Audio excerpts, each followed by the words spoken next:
पूर्वीच्या काळात जेव्हा पाळी यायची तेव्हा 4 दिवस बायका आराम हो, करायच्या. हो, म्हणजे हो. त्याला आपण ऑर्थोडॉक्स म्हणतो किंवा हं, हं. काहीही म्हणा, हं, हं, पण हं, ते हं. आरामच करायच्या. हं. आणि आजकाल असं झालंय, की म्हणजे आपण टीव्हीमध्ये पण ॲड बघत असतो, की हं, हं, हं. खेळणं म्हणा किंवा ट्रेकला जाणं या गोष्टी खूप कॉमनली होतात ड्युरिंग हो. पिरियड्स. इव्हन स्विमिंग पण करतात आजकाल हो. बायका.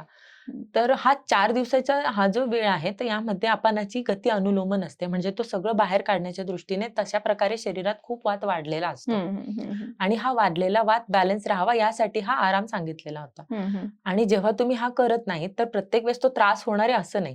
तर हं. प्रत्येक महिन्याच्या 4 दिवस हा वात तुमच्या शरीरात साठतोय. हं, हं, आणि हं. आता शरीराचं बल चांगलं आहे, कारण तुम्ही तुमच्या 20शीत आणि 30शीत आहात. पण बरोबर. जेव्हा तुमच्या शरीराचं बल कमी कमी होणार आहे, होतं म्हणजे म्हणजे 50शी नंतर हां, आणि बरोबर. जेव्हा ही पाळी थांबणार आहे, हं. तेव्हा हा वाढलेला वात आता तुम्हाला परिणाम दाखवायला सुरुवात करतो. मग हं. तेव्हा काय होतं, मग मेनोपॉज आता म्हणतात, म्हणजे मी असं पण ऐकलंय, की मेनोपॉजमध्ये आत्ताच्या बायका खूप नाटकं करतात. पूर्वीच्या बायकांना मेनोपॉज कधी नव्हता व्हायचा का? हो, कळत हो, पण हो. नव्हतं. पण त्याच्यामागे हे खूप मोठं कारण आहे.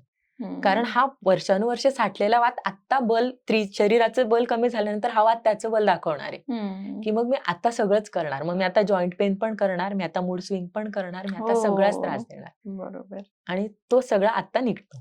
त्याच्यामुळे मेनोपॉजमध्ये त्याचा मग ते ओसी पिल्स असो, मग ते तुम्ही पिरियड्स लांबवण्यासाठी घेतलेल्या गोळ्या असो किंवा हा सगळा प्रकार मेनोपॉजला निघणार.